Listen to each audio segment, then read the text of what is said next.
আজকে আমি বানিয়ে নেব পটল আলু পোস্ত ভাজা, আর সঙ্গে থাকবে আমড়া দিয়ে টকের ডাল। কেন এই বর্ষাকালে টকটা একটু খুব খেতে ভালো লাগে, তাই আজকে আমি টকের ডাল বানাবো আমড়া দিয়ে। তাহলে কিভাবে বানাচ্ছি আপনারা আমার ভিডিওর মাধ্যমে দেখতে পাবেন। ভিডিওটা দেখে ভালো লাগলে ফলো দিয়ে রাখবেন, আর ইউটিউব দিয়ে দেখলে সাবস্ক্রাইব করে রাখবেন। ডালটাকে আমি জল দিয়ে ধুয়ে আর একটু জল দিয়ে দিয়েছি সিদ্ধ করার জন্য। দিয়ে দেবো একটু হলুদ, শুধু হলুদ দিয়ে একটু সিদ্ধ করে নেবো আগে। হলুদটাকে আমি জলের সঙ্গে ভালো করে গুলে দিচ্ছি, আর দিয়ে দেবো উপর দিয়ে একটু সর্ষের তেল, এক টোপা দু টোপা সর্ষের তেল। সর্ষের তেলটা দিলে ডালটা আর উতলে পড়বে না। এবারে দিয়ে আমি ঢাকা দিয়ে দেবো। এবার আমি আমড়াগুলোকে কেটে নিয়েছি, কেটে জল দিয়ে ধুয়ে নিচ্ছি। জলে কিছুক্ষণ ডুবিয়ে রাখলাম, আর ভালো করে ধুয়ে ডালে দিয়ে দেবো। ডালটা অর্ধেক সিদ্ধ হয়ে গেছে, এবার আমড়াগুলোকে আমি দিয়ে দিলাম, দিয়ে আরও কিছুক্ষণ ঢাকা দিয়ে দেবো। আমড়াটা সিদ্ধ হবে একটু। সিদ্ধ হয়ে গেছে, আমি ঢাকনাটা খুলে নিয়েছি। এবার একটু নুন দিয়ে দেবো ডালের উপরে। নুন দিয়ে আমি ডালটাকে একটু ঘেঁটে নেব। ডাল ঘাঁটা দিয়ে ঘেঁটে আর জল দিয়ে দেবো।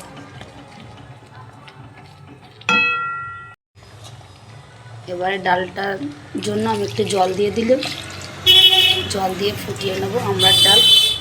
একটু যেহেতু পাতলা হবে তাই একটু জলটা বেশি দিলাম, দিয়ে ফুটিয়ে নেব। ডালটা বাগারের জন্য আমি কয়েক কোয়া রসুন নিয়ে নিয়েছি, এটাকে থেতো করে নেব। আমি একটা হামান ডান্ডিতে থেতো করে নিচ্ছি রসুনটাকে। ডালটা ফুটে গেছে, এবার আমি একটা ঢেলে নেব একটা জায়গায়, ঢেলে ডালে আবার ফোড়ন করব। এবার আমি এই কড়াইয়ে একটু তেল দিয়ে দিয়েছি, সর্ষের তেল। তেলটা খুব ভালো করে গরম হয়ে গেছে। এবার দিয়ে দেবো রসুন বাটা। এই যে রসুন বাটা,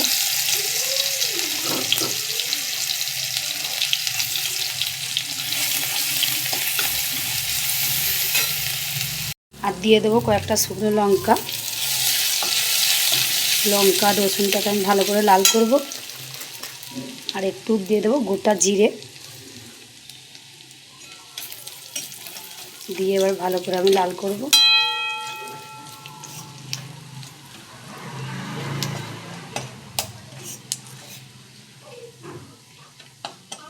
গ্যাসটা একটু আস্তে দিয়ে আমি লঙ্কাটাকে আগে ভালো করে লাল করব,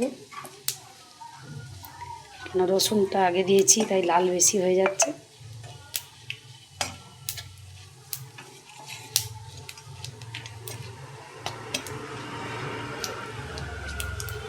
লঙ্কাটা লাল হয়ে গেছে, এবার ডালটাকে আমি ঢেলে দেব।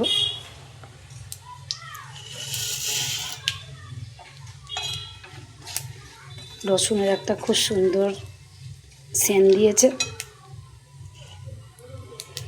এবার এই ফোটানো ডালটাকে আমি রসুনের উপর দিয়ে দিলাম।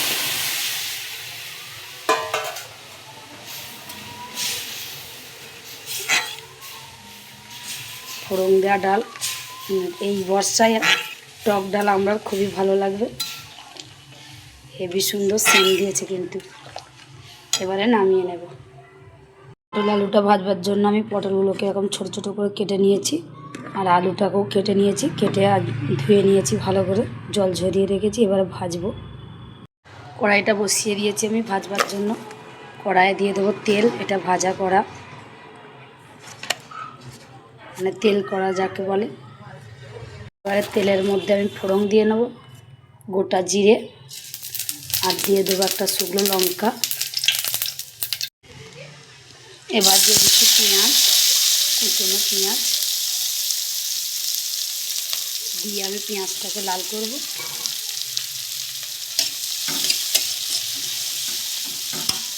পেঁয়াজ জিরে আর শুকনো লঙ্কাটাকে ভালো করে লাল করে নেব একটু।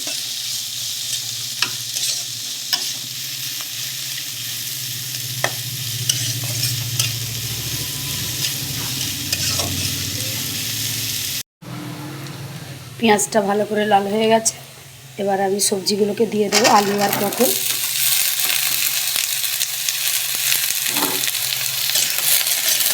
দিয়ে তেলের সঙ্গে ভালো করে ভাজবো একটু।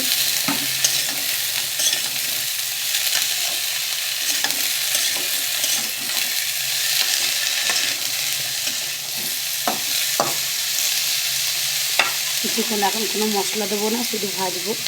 আমি একটু হলুদ দিয়ে দিয়েছিলাম, এবার একটু নুন দিয়ে দেবো।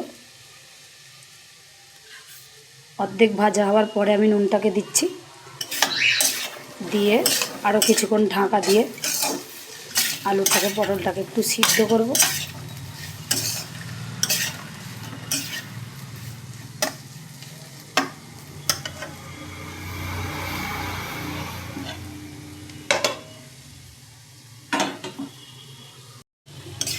ঢাকনাটাকে আমি খুলে নিয়েছি, পটলগুলো ভালো করে সিদ্ধ হয়ে গেছে, আলুও সিদ্ধ হয়ে গেছে।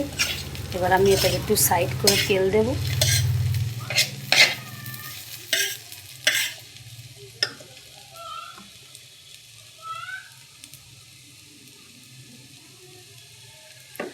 অল্প একটু তেল দিলাম, আর তেলের উপর দিয়ে দেবো একটু পোস্ত।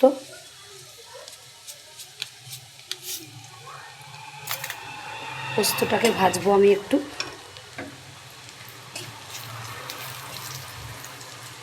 পোস্তটা একটু ভাজা ভাজা হবে।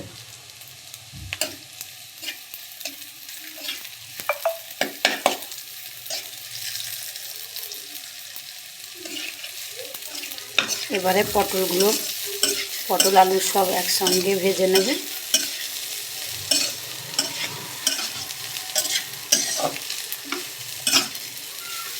আরও কিছুক্ষণ আমি ঢাকা দিয়ে রাখবো, কেন পোস্তগুলো একটু ভাজা হবে। 2-1 মিনিট ঢাকা দিয়ে রেখে দেবো। ভাজা হয়ে গেছে, এই যে পোস্ত আলু আর পটল। এবার আমি তুলে নেব। তরকারিটা আর ডালটা হয়ে গেছে, আমি ঢেলে নিয়ে চলে এসেছি। এই যে টক ডাল, আমরা দিয়ে টক ডাল, আর সঙ্গে আছে পটল আলু পোস্ত ভাজা, গরম ভাত। এই বর্ষায় টক ডাল ভালো লাগে, তাই বানিয়েছি আজকে। ভিডিওর মাধ্যমে তো দেখতেই পেলেন, আর দেখে ভালো লাগলে ফলো দিয়ে রাখবেন। গরম ভাতের সঙ্গে কিন্তু এই পটল আলু পোস্ত ভাজা আর টক ডাল সত্যিই খুব ভালো লাগবে।